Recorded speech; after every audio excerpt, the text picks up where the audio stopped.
শুরু হলো সব খবর, কম সময়ের সব খবর একসাথে। যমুনা টেলিভিশনের নিয়মিত আয়োজনে আপনাদের সবাইকে স্বাগত জানাচ্ছি আমি ছোঁয়া খন্দকার।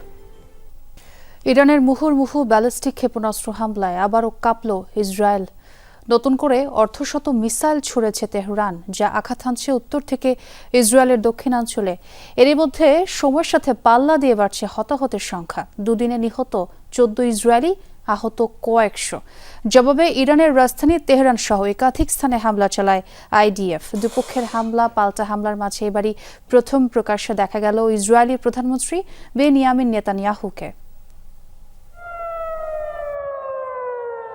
রাতে নয়, এবার দিনের আলোতে ইসরায়েল জুড়ে চলছে ইরানের মিসাইল বৃষ্টি।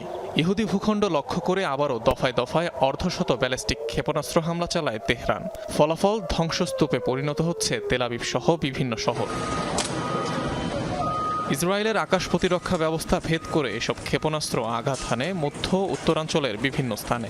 মাটির সাথে মিশে যায় বহু আবাসিক স্থাপনা। ধ্বংসস্তূপে চাপা পড়েন অনেক ইসরায়েলি। সবচেয়ে বেশি ক্ষতিগ্রস্ত হাইফার বা ইয়াম এলাকা, যা পরিদর্শনে গিয়েছিলেন স্বয়ং ইসরায়েলি প্রধানমন্ত্রী বেনিয়ামিন নেতানিয়াহু। পাল্টাপাল্টি সংঘাত শুরু হওয়ার পর এবারই প্রথম জনসম্মুখে দেখা গেল তাকে। বেসামরিক নাগরিক, নারী আর শিশু হত্যার জন্য ইরানকে চরম মূল্য দিতে হবে। এটা তারা ইচ্ছাকৃতভাবে করেছে। তাদের ওপর আঘাত তো হানবই, সেই সাথে আমাদের লক্ষ্যও পূরণ করব। ইরান খুব ভালো মতোই আমাদের আঘাত টের পাবে। ইরানের নতুন হামলার জবাবে তেহরান সহ দেশটির বিভিন্ন প্রদেশে হামলা চালায় ইসরায়েল। ক্ষতিগ্রস্ত হয় বিভিন্ন সামরিক স্থাপনা। একটি রিফুয়েলিং প্লেন ধ্বংসের কথা জানায় আইডিএফ। এছাড়াও দক্ষিণাঞ্চলের বুশের প্রদেশের জ্বালানি স্থাপনাগুলোতেও চলে আইডিএফ এর অভিযান। সামরিক ঘাঁটি, পরমাণু কেন্দ্র এবং বাণিজ্যিক এলাকা থেকে দেশটির নাগরিকদের দ্রুত সরে যাওয়ার নির্দেশ দিয়েছে ইসরায়েল। ইরানিদের জন্য হুঁশিয়ারি, সামরিক ঘাঁটি আর বাণিজ্যিক এলাকা থেকে যত দ্রুত সম্ভব সরে যান। আপনাদের সুরক্ষার জন্য এই সতর্কবার্তা। পরবর্তী নির্দেশ না দেয়া পর্যন্ত ওই এলাকাগুলোতে ফিরবেন না। এসব স্থাপনার কাছাকাছি অবস্থান আপনার জীবনই হুমকির মুখে ফেলবে। এর আগে ইরানের বিভিন্ন তেল পরিশোধনাগারে হামলা চালায় ইসরায়েল। অনিক রহমান, যমুনা নিউজ। বিমানের পাল্লার চেয়ে হামলার দূরত্ব বেশি, মাঝ আকাশে নেই কোনো রিফুয়েলিং। জরুরি অবতরণ করে ফুয়েল ট্যাঙ্কও ভর্তি করা হয়নি গোটা অভিযানে। তবুও কিভাবে ইরানে F-35 যুদ্ধ বিমান দিয়ে হামলা করতে পারল ইসরায়েল? অপারেশন রাইজিং লায়নের পর বারবারই উঠে আসছে এমন প্রশ্ন, যার চাঞ্চল্যকর উত্তর মিলেছে মিডল ইস্ট আইয়ের প্রতিবেদনে। 1000-এরও বেশি মাইল আসা যাওয়া করে ইরানে হামলা চালায় ইসরায়েলি F-35 যুদ্ধবিমান, যেটি একবার জ্বালানি ভরে প্রায় 700 মাইল অতিক্রম করতে সক্ষম। অর্থাৎ ইরানে অভিযানে মাঝ আকাশে রিফুয়েলিং অথবা জরুরি অবতরণ করতে হবে অন্য কোনো দেশে, যা বাস্তবে হয়নি। পাল্লার বাইরে গিয়েও যুদ্ধবিমানটি দিয়ে ইরানে হামলা চালায় ইসরায়েল। কিন্তু কিভাবে? ইরানে অপারেশন রাইজিং লায়ন পরিচালনায় F-35 ফাইটার জেটের বিশেষ সংস্করণ ব্যবহার করে তেল আবিব। মধ্যপ্রাচ্য বিষয়ক সংবাদ মাধ্যম মিডল ইস্ট আইয়ের অনুসন্ধানে মিলেছে এমন তথ্য। প্রতিবেদনে বলা হয়, ইরানকে সামনে রেখেই যুদ্ধবিমানটিতে কিছু সংযোজন আনে ইসরায়েল। নতুন এই সংস্করণের নাম রাখা হয় F-35I আদির, যাতে সংযুক্ত করা হয় অতিরিক্ত ফুয়েল ট্যাঙ্ক। তবুও অপরিবর্তিত থাকে যুদ্ধযানটির রাডার ফাঁকি দেওয়ার সক্ষমতা। অর্থাৎ স্টেলথ মোডেই আগের চেয়ে দূরের টার্গেটে হামলা চালাতে সক্ষম হয় ফাইটার জেটটি। শুনতে সহজ মনে হলেও বাস্তবে যুদ্ধবিমানে এমন পরিবর্তন আনা বেশ জটিল। কেননা স্টেলথ ফাইটার জেটের কাঠামোতে সামান্য পরিবর্তনেও নষ্ট হতে পারে এর রাডার ফাঁকি দেওয়ার সক্ষমতা। এটি খুবই চ্যালেঞ্জিং একটি কাজ। F-35 এর স্টেলথ ক্ষমতা নষ্ট না করেই এই পরিবর্তন আনা হয়েছে। শুধু বিমানের বাইরের কাঠামোতেই নয়, বিমানের অভ্যন্তরেও আনা হয়েছে পরিবর্তন। বেশ কয়েকটি স্তরে পরিবর্তন আনার ফলে নতুন মাত্রা পেয়েছে বিমানটির সক্ষমতা। দূরপাল্লার স্টেলথ ফাইটার জেটের মধ্যে অন্যতম বিবেচনা করা হয়ে থাকে F-35 ফাইটার জেটকে। অত্যাধুনিক সেন্সর আর নেটওয়ার্কিং প্রযুক্তিতে সমৃদ্ধ যুদ্ধবিমানটি যে কোনো পরিস্থিতিতেই জয় পরাজয়ের সমীকরণ পাল্টে দিতে সক্ষম। প্রাণপ্রতিম কুণ্ডু, যমুনা নিউজ। ফেব্রুয়ারিতে জাতীয় সংসদ নির্বাচনের সম্ভাব্য সময় ধরেই ভোটের জন্য দৃশ্যমান প্রস্তুতি শুরু করেছে বিএনপি। প্রার্থী বাছাই, ইশতেহার, নির্বাচনী জোট 3টি বিষয়ের সামনে রেখে আপাতত ভোটের কার্যক্রম এগিয়ে নিচ্ছে দলটি। এরই মধ্যে প্রার্থী বাছাইয়ে করা হয়েছে কয়েকটি জরিপ। কোন্দল নিরসনে নেওয়া হচ্ছে কৌশল। বিএনপি নেতারা জানান, প্রত্যেক আসনে একজনই পাবে ধানের শীষের চিঠি। আর যুগপৎ আন্দোলনের শরিকদের নিয়ে নির্বাচনী জোট হলেও মনোনয়নে গুরুত্ব পাবে জনভিত্তি। আরেফিন শাকিলের প্রতিবেদন। কারচুপির অভিযোগে 2021 সালের ফেব্রুয়ারিতে নির্বাচনী লড়াই ছেড়ে গণতন্ত্র ফেরানোর সংগ্রামে মনোযোগী হয় বিএনপি। এরপর শেখ হাসিনার আমলে আর কোনো নির্বাচনে অংশ নেয়নি দলটি। লন্ডনে প্রধান উপদেষ্টার সাথে বৈঠকে নির্বাচনের সন্তোষজনক সময় নির্ধারণের পর এখন ভোটের প্রস্তুতিতে চোখ তারেক রহমানের। এই অবস্থায় দলটির বড় চ্যালেঞ্জ প্রার্থী বাছাই। 5 আগস্টের পর প্রতি আসনে বিএনপির হয়ে নির্বাচনে আগ্রহী অসংখ্য প্রার্থী নেমেছেন গণসংযোগে। অবশ্য দলটির হাইকমান্ডও উপযুক্ত প্রার্থী বাছাইয়ে এরই মধ্যে কয়েক দফা জরিপ চালিয়েছেন। সেই অনুযায়ী অতীতের সংসদ নির্বাচনের অভিজ্ঞ প্রার্থী নাকি 2018 সালের মতো একাধিক প্রার্থীকে চিঠি দেওয়ার কৌশল নিতে যাচ্ছে বিএনপির মনোনয়ন বোর্ড। মাঠ পর্যায়ে প্রার্থী সিলেকশন থেকে শুরু করে আমাদের নির্বাচনী ম্যানিফেস্টো কেন্দ্রীয়ভাবে সেটা প্রণয়ন করা, যদিও আমরা সেই কাজটা শুরু করে দিয়েছি, এবং অন্যান্য বিষয় যেগুলো নির্বাচনমুখী আমাদের করা দরকার হয়, সাংগঠনিক কাঠামো, এসব কিছু আমরা অলরেডি চলমান, কিন্তু তারপর আমরা এর উপরে একটু জোর দিতে হবে। এখন আমাদের দলের সিদ্ধান্ত হচ্ছে আমরা একক প্রার্থী নির্ধারণ করব, একাধিক প্রার্থী হবে না গতবারের মতো। দলের প্রতি কার কতটুকু ত্যাগ রয়েছে, নিঃস্বার্থভাবে দলকে সেবা করেছেন এবং দুর্দিনে যারা দলের সাথে ছিলেন তাদেরকেই আমরা নিশ্চয়ই অগ্রাধিকার দেব। আমাদের অ্যাক্টিং চেয়ারম্যানও কয়েকটি সার্ভে করেছেন, আরও করবেন, যার ফলে ছাঁকনিতে নিশ্চয়ই যোগ্যতম ব্যক্তি উঠে আসবেন এবং তাকেই মনোনয়ন দেওয়া হবে। 31 দফার আলোকে হবে বিএনপির নির্বাচন ইশতেহার। সেখানে জুলাই সনদের কিছু অমীমাংসিত বিষয় যুক্ত করার পাশাপাশি থাকছে দেশ বাঁচানোর আহ্বানে নতুন চমক। যে সকল সংস্কার বিষয়ে ঐক্যমত হবে, তো সেগুলোরও কিছু কিছু প্রতিফলন থাকতে পারে আমাদের ইলেকশন ম্যানিফেস্টোতে। গণ আন্দোলন পরবর্তী নির্বাচনী সমীকরণে এগিয়ে থাকলেও যুগপৎ আন্দোলনের সঙ্গীদের যৌক্তিক আসন দিতে চায় বিএনপি। এরই মধ্যে 6 সমমনা দলের নেতাকে সহযোগিতা করতে চিঠিও দিয়েছে দলটি। জামায়াত সহ কয়েকটি ইসলামপন্থী দল ছাড়া বাকিদের কাছে রাখতে চান তারা। আমরা তো যুগপৎ আন্দোলনের যারা শরিক ছিল তাদের সাথে আমাদের একসাথে নির্বাচন আন্দোলন সবই করার কথা ছিল, আমরা সেইভাবে এগুচ্ছি। দল যদি ক্ষমতায় যায় তখন নানাভাবে পুরস্কৃত করা যায় একজন ব্যক্তিকে, তখন সেটা বিবেচনা করা হবে, কিন্তু নির্বাচনে মনোনয়ন দেওয়া উচিত যার ইলেক্টেবিলিটি আছে। বড় নেতা কিন্তু নির্বাচনে নির্ঘাত জামানত বাজেয়াপ্ত হবে, এ ধরনের ব্যক্তিকে মনোনয়ন দেওয়া উচিত নয়। বিএনপি নেতারা জানিয়েছেন, নির্বাচনী প্রস্তুতির অংশ হিসেবে সারা দেশের সব সাংগঠনিক শাখায় দ্রুত কমিটি গঠনের নির্দেশ দেওয়া হয়েছে। এরপর হবে কেন্দ্র ভিত্তিক কমিটি। আরেফিন শাকিল, যমুনা নিউজ, ঢাকা। ভোটের তারিখ নির্ধারণে এখনো সরকারের কোনো নির্দেশনা পায়নি নির্বাচন কমিশন। লন্ডনের যৌথ ঘোষণা ইসির কাছে পরিষ্কার নয়। সেখানে বলা হয়েছে, যদি সব ঠিক থাকে তবে ফেব্রুয়ারিতে ভোট। যদির অর্থ বুঝতে সরকারের সাথে যোগাযোগ করবে ইসি। দুপুরে সাংবাদিকদের সাথে আলাপে কথা বলেন সিইসি এএমএম নাসির উদ্দিন। তিনি বলেন, আনুষ্ঠানিক সিদ্ধান্তের অপেক্ষায় ইসি। লন্ডনে যৌথ ঘোষণার আগে দীর্ঘ আলোচনা হয়েছে, সেখানে নিশ্চয়ই আরও অনেক বিষয় এসেছে। কমিশন সে আলোচনার প্রভাব জেনে তারিখ নির্ধারণে আগাবে।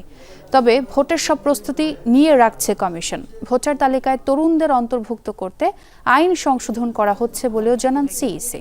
এবার ভোট চুরির কোনো সুযোগ দেবে না নির্বাচন কমিশন। ইসি নিরপেক্ষ রেফারির ভূমিকা পালন করবে, কোনো দলের লেজুর বৃত্তি নয়। যখন ভোটের তারিখটা যেটা হবে নির্ধারিত হবে, আইন সংশোধন করা হচ্ছে বলেও জানান সিইসি। এবার ভোট চুরির কোনো সুযোগ দেবে না নির্বাচন কমিশন। ইসি নিরপেক্ষ রেফারির ভূমিকা পালন করবে, কোনো দলের লেজুর বৃত্তি নয়। যখন ভোটের তারিখটা যেটা হবে নির্ধারিত হবে, এটা এখনো তো ঠিক হয় নাই। সরকারের সাথে আলোচনার দরকার আছে না, অনেক তারা কি আলোচনা করেছে একদিন তো এগুলো নিয়ে সরকারই তো আলোচনা করছে, আমরা তো আর আলোচনা করি নাই। সুতরাং ওনাদের পজিশনটা আমাদের বুঝতে হবে, বুঝার পরে তারপরে যখন যেদিন তারিখ ঠিক হবে তার অন্তত অ্যারাউন্ড 2 মাস আগে আমরা শিডিউলটা ঘোষণা করি। বিএনপির সাথে সরকারের কোনো দূরত্ব ছিল না। লন্ডনে প্রধান উপদেষ্টার সাথে তারেক রহমানের বৈঠক নিয়ে সন্তুষ্ট উপদেষ্টা পরিষদ। সচিবালয়ে সাংবাদিকদের কথা বলেন পরিবেশ উপদেষ্টা সৈয়দা রিজওয়ানা হাসান। ঈদের পর প্রথম কর্মদিবসে নিজ নিজ মন্ত্রণালয়ে কথা বলেন আরও 4 উপদেষ্টা। বলেন এবারও স্বস্তিতেই কেটেছে ঈদ। আর স্বরাষ্ট্র উপদেষ্টা জানিয়েছেন নির্বাচনের জন্য প্রস্তুত আইন শৃঙ্খলা বাহিনী। টানা 10 দিনের ছুটি পরিবার পরিজনের সাথে ঈদ কেটেছে আনন্দেই। ছুটি শেষে কর্মস্থলে যোগ দিয়েছেন ফুরফুরে মেজাজেই। সচিবালয়ে উপদেষ্টারাও কুশল বিনিময়ের পাশাপাশি কথা বলেন নানা ইস্যুতে। বিএনপির ভারপ্রাপ্ত চেয়ারম্যানের সঙ্গে প্রধান উপদেষ্টার বৈঠক নিয়ে সন্তোষ প্রকাশ করেন পরিবেশ উপদেষ্টা। আমার কাছে পরিস্থিতিটা বেশ স্বস্তিকর মনে হচ্ছে। হ্যাঁ, আর এখন রাজনৈতিক দলগুলো তার অবস্থান থেকে কথা বলবেন। রাজনৈতিক দলগুলো প্রধান উপদেষ্টার ব্যাপারে যদি কোনো কথা বলেন, এটা প্রধান উপদেষ্টার সাথেই ওনারা নিশ্চয়ই কথা বলবেন।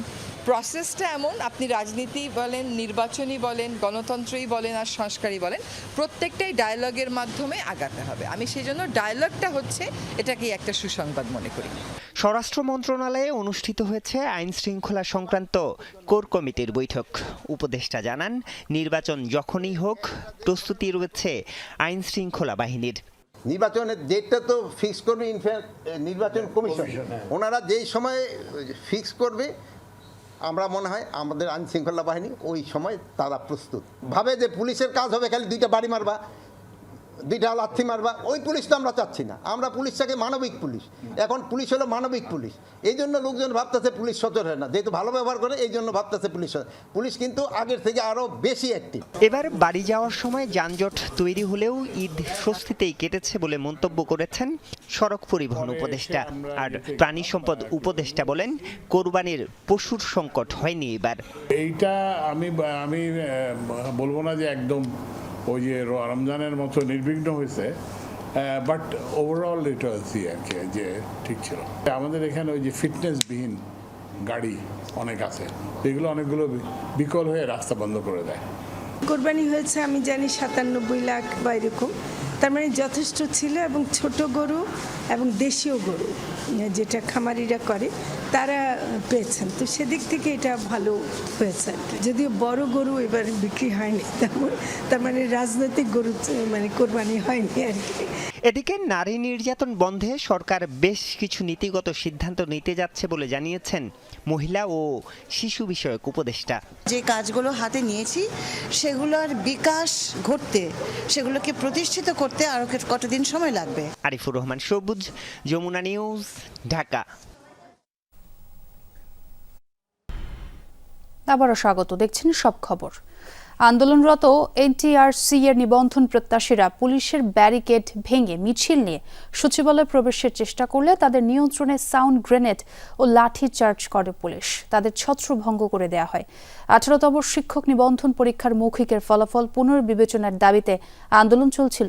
সকালে রাজধানীর ইস্কাটন গার্ডেন রোডে বেসরকারি শিক্ষক নিবন্ধন ও প্রত্যয়ন কর্তৃপক্ষ এনটিআরসিএ ভবনের সামনে অবস্থান নেয় তারা। অভিযোগ, প্রায় 23,000 ভাইবা বঞ্চিত প্রার্থী বৈষম্য ও জুলুমের শিকার।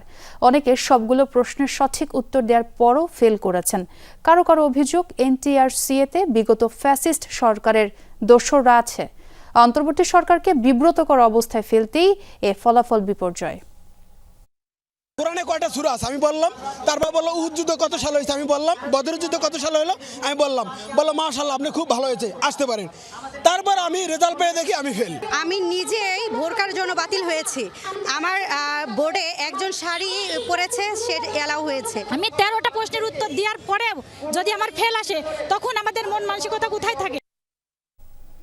হবিগঞ্জের রাজমিরিগঞ্জে দুই পক্ষের সংঘর্ষে একজন নিহত হয়েছেন। রোববার বিকেলে উপজেলার পিরোজপুর বাজার এলাকায় এ ঘটনা ঘটে। সংঘর্ষে বাধা প্রদানের সময় জাকির হোসেন গুরুতর আহত হন।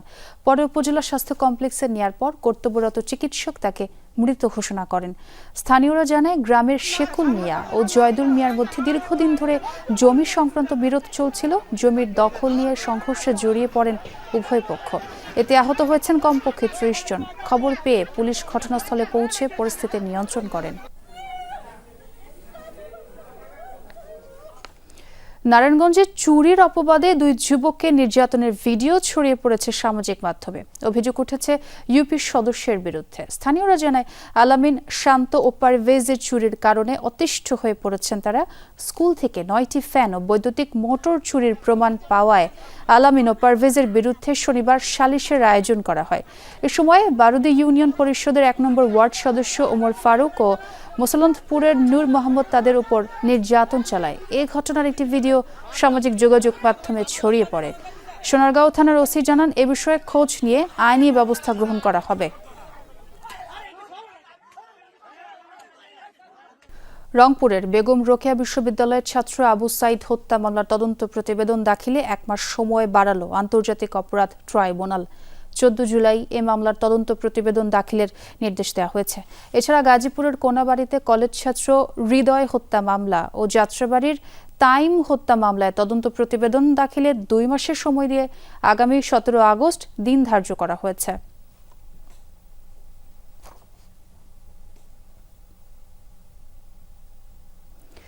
দুর্নীতির অভিযোগে পলাতক শেখ হাসিনার ভাগ্নি ও ব্রিটিশ এমপি টিউলিপ সিদ্দিককে 22 জুন ফেরত তলব করে চিঠি দিয়েছে দুদক। অবৈধভাবে ফ্ল্যাট গ্রহণের মামলায় ঢাকার 5 ঠিকানায় এই নোটিশ পাঠানো হয়েছে।